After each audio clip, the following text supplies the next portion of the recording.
मैं आपको सुनाऊंगी पाप मोचनी एकादशी की व्रत कथा। यह एकादशी भगवान विष्णु जी को समर्पित होती है और मान्यता है कि इस व्रत को करने से पापों का नाश होता है और जीवन में शांति व सुख मिलता है। इस एकादशी का व्रत सच्चे मन से करने पर बड़े से बड़े पाप भी नष्ट हो जाते हैं और जीवन में नई शुरुआत होती है। तो सुनिए।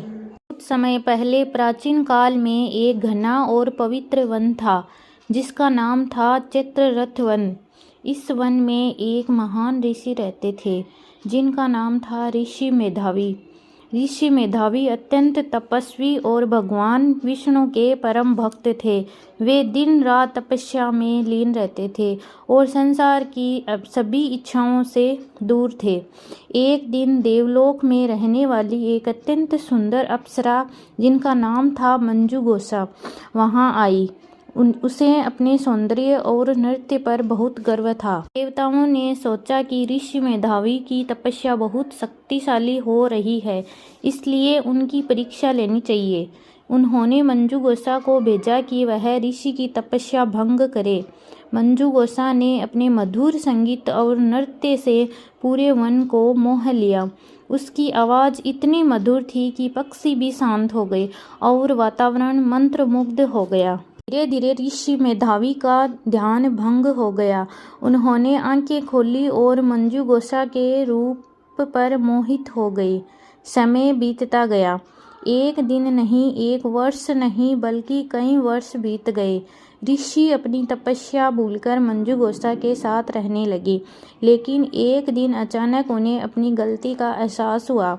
उन्होंने देखा कि उनकी तपस्या नष्ट हो चुकी है। क्रोधित होकर ऋषि मेधावी ने मंजू गोसा को श्राप दे दिया।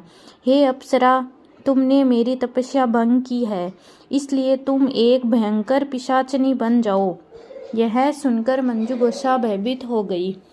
उसने हाथ जोड़कर क्षमा मांगी और कहा, हे ऋषिवर, मुझसे गलती हो गई, कृपया मुझे इस श्राप से मुक्ति का मार्ग बताइए। ऋषि का क्रोध शांत हुआ और उन्होंने कहा, चैत्र माह की कृष्ण पक्ष की पाप मोचनी एकादशी का व्रत करो, इससे तुम्हें मुक्ति मिलेगी। मंजू गोसा ने पूरी श्रद्धा से व्रत किया। उसकी भक्ति और सच्चे मन से किए गए व्रत के कारण वह श्राप से मुक्त हो गई और पुनः अपने दिव्य रूप में आ गई। उधर ऋषि मेधावी भी अपने पापों के कारण दुखी थे। वे अपने पिता महर्षि च्यवन के पास गए और सारी बात बताई। महर्षि च्यवन ने उन्हें भी यही उपदेश दिया कि वे पाप मोचनी एकादशी का व्रत करें।